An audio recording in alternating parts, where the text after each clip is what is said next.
আপনারা সকলেই হয়তো ভাবছেন আমি আতস কাজ নিয়ে হঠাৎ কি খোঁজাখুঁজি করছি। আমি রোহিঙ্গা খুঁজছি, রোহিঙ্গা। আপনাদের হয়তো মনে আছে এসআইআর আবহে বিরোধী দলনেতা শুভেন্দু অধিকারী, অর্থাৎ সেই তার কাটা লোকটা, ওর কথা মনে আছে তো?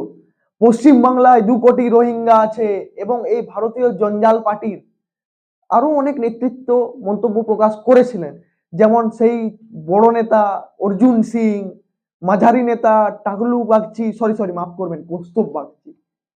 ওরা অনেকেই মন্তব্য করেছিলেন কোথায় 2 কোটি, কোথায় 1 কোটি রোহিঙ্গা আছে পশ্চিমবঙ্গে। আসলে এসআইআর এর খরচাতে আমি রোহিঙ্গা খুঁজে পেলাম না। কোথায় 2 কোটি, কোথায় 58 লক্ষ। এখানে নাম বাদ গিয়েছে 58 লক্ষ মানুষের। তার মধ্যে অনেকেই আবার জীবিত ভোটার, যাকে ইলেকশন কমিশন মেরে ফেলেছে। ঠিক শুনছেন, এদের মধ্যে 58 লক্ষের মধ্যে প্রায় অধিকাংশ জীবিত ভোটার যাদেরকে মৃত ঘোষণা করেছে নির্বাচন কমিশন। এটা ঠিক। কয়েকদিন আগে হয়তো আপনারাও লক্ষ্য করেছেন, বিভিন্ন সংবাদ মাধ্যমের চ্যানেলগুলোতে দেখেছেন হয়তো, একজন কাউন্সিলর, তিনি একজন জনপ্রতিনিধি, নির্বাচন কমিশনের লিস্টে তিনি মৃত, অথচ তিনি দিব্যি হেঁটে চলে ঘুরে বেড়াচ্ছেন। তার মানে তিনি জীবিত। বাস্তবে উনি জীবিত, কিন্তু নির্বাচন কমিশনের খাতায় কলমে উনি মৃত। উনি নিজে অবশ্য শ্মশানে গিয়েছিলেন এবং ইলেকশন কমিশনের কাছ থেকে আশা করেছিলেন যে এসে ওনার সংস্কার করে দিবেন। আসলে কি করা যায় বলুন তো, জীবিত মানুষকে দিয়ে মেরে ফেলে। আমি হলে আমিও ওটাই করতাম। এবার একজন জনপ্রতিনিধি যদি জীবিত অবস্থায় তাকে মৃত ঘোষণা করা হয়, তাহলে সাধারণ মানুষের কি হবে? আপনারা এটা দেখলেন, এই প্রসঙ্গে আমি আর আসছি না। প্রসঙ্গটা ঠিক কোথায় জানেন তো? এই এসআইআর আবহে, এসআইআর আবহে শুভেন্দু অধিকারী মন্তব্য করেছিলেন 2 কোটি রোহিঙ্গা পশ্চিমবঙ্গে আছে। তো শুভেন্দু অধিকারী, কোথায় গেল রোহিঙ্গা? রোহিঙ্গা কি আকাশে চলে গেল না পাতালে লুকিয়ে গেল? রোহিঙ্গা কোথায়? কোথায় 2 কোটি রোহিঙ্গা? তাহলে কি রোহিঙ্গার কথা যখন শুভেন্দু অধিকারীরা এত ভালোভাবে জানেন, বা বিজেপি জঞ্জাল পার্টির সকল সদস্যরা জানতেন এত রোহিঙ্গা আছে, তত রোহিঙ্গা আছে, এখানে রোহিঙ্গা, ওখানে রোহিঙ্গা, 2 কোটি রোহিঙ্গা, 1 কোটি রোহিঙ্গা, তাহলে কি রোহিঙ্গার প্রোডাকশন ইউনিটটা কি বিজেপির পার্টি অফিস? হঠাৎ করে বিজেপি রোহিঙ্গা প্রোডাকশনটা বন্ধ করে দিল বলে রোহিঙ্গা গায়েব, উধাও? এটা তো একদম সেই পিসি সরকারের জাদু হয়ে গেল, পিসি সরকারের ম্যাজিক হয়ে গেল।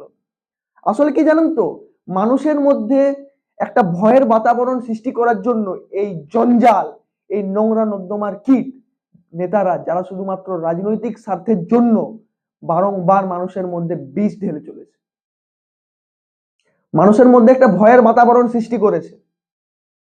এই এসআইআর আবহে কত মানুষের প্রাণ গিয়েছে হয়তো আপনারা মনে রেখেছেন। অকালে অনেক প্রাণ গিয়েছে। এর দায়টা কে নেবে? এই যে শুভেন্দু অধিকারীর এই 2 কোটি রোহিঙ্গা, এটার কোনো মাথা মুন্ডু আমি খুঁজে পাচ্ছি না। এটা খায় না মাথায় মাখে, আমি সত্যি খুঁজে পাচ্ছি না। আপনারা যদি জানেন যে কোথায় গেল 2 কোটি রোহিঙ্গা, একটু জানাবেন। এবং শুভেন্দু বাবুকে অনুরোধ করব যে এই ধরনের মাথা নেই পা নেই এইসব কথাবার্তা বলবেন না। আপনার রাজনৈতিক স্বার্থের জন্য মানুষের মধ্যে বিষ ছড়াবেন না, বিষ ঢালবেন না। শুভেন্দু অধিকারীকে জবাব দিতেই হবে, এই 2 কোটি রোহিঙ্গা ঠিক কোথায় গেল। আর যদি জবাব দিতে না পারেন, তাহলে আপনি মানুষের মধ্যে এই মিথ্যে মিথ্যে জিনিসটা কেন ছড়িয়েছেন, কেন রটিয়েছেন, এর জবাব আপনাকে দিতে হবে শুভেন্দু অধিকারী। এবং বিজেপির বিভিন্ন ছোট বড় মাঝারি নেতাদের কাজই হচ্ছে মিথ্যে বলা। মনে আছে নরেন্দ্র দামোদর মোদী 15 লক্ষর কথা মনে আছে তো? ওটাও ছিল জুমলা। বছরের 2 কোটির চাকরি মনে আছে তো? ওটাও ছিল জুমলা।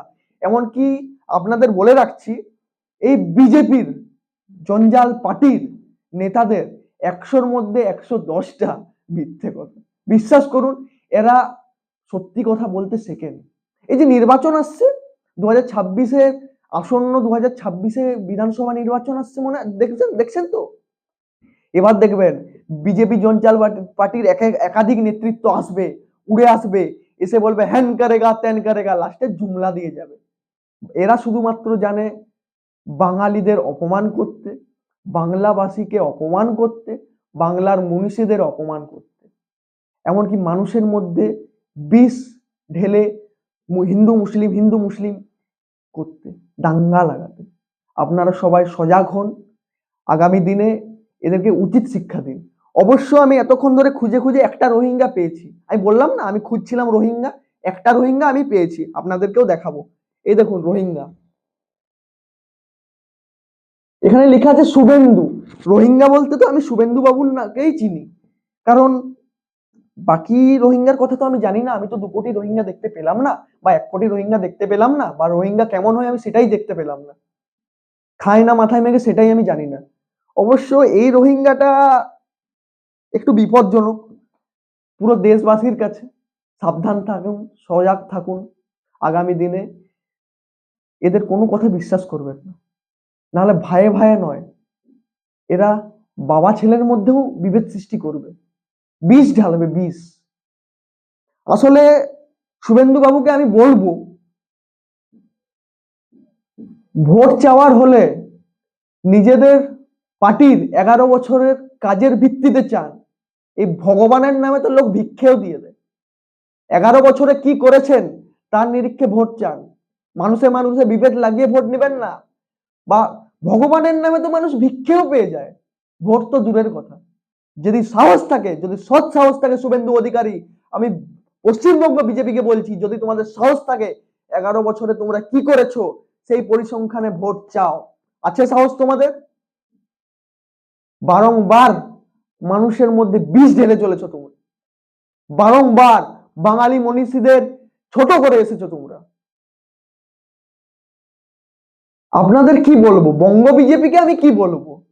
আপনাদের মনে আছে কয়েকদিন আগে সংসদে দাঁড়িয়ে প্রধানমন্ত্রী, দেশের প্রধানমন্ত্রী বলতে আমার লজ্জা বোধ করে, আমার লজ্জা করে নরেন্দ্র মোদীকে দেশের প্রধানমন্ত্রী বলতে। উনি তো বিজেপির প্রধানমন্ত্রী, একটা পার্টির প্রধানমন্ত্রী। কয়েকদিন আগে বলেছিল মনে আছে, বঙ্কিম দা।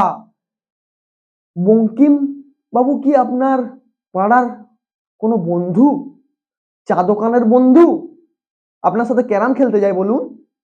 লজ্জা করে না? মান সম্মানের এক ফোঁটা বেঁচে নেই আপনার মধ্যে। বারংবার বাংলা বাঙালিকে অপমান করে চলেছেন, এবার বাঙালি মনীষীদেরকেও ছাড়লেন না। বারংবার শুধু মিথ্যে বলে চলেছেন আপনারা। কখনো বলছেন 2 কোটি রোহিঙ্গা, কখনো বলছেন রোহিঙ্গারা শেষ করে দিচ্ছে। আরে রোহিঙ্গা গেল কোথায়? কোথায় রোহিঙ্গা শুভেন্দু বাবু? কোথায় রোহিঙ্গা? যদি সাহস থাকে বলবেন 2 কোটি রোহিঙ্গা কোথায় গেল। তাহলে 2 কোটি রোহিঙ্গাদেরকে কি আপনারা বিজেপি পার্টি অফিসে বন্ধ করে রেখেছেন, না শান্তিকুঞ্জে রেখেছেন? প্রশ্নের উত্তরটা দেবেন শুভেন্দু বাবু। জয় বাংলা।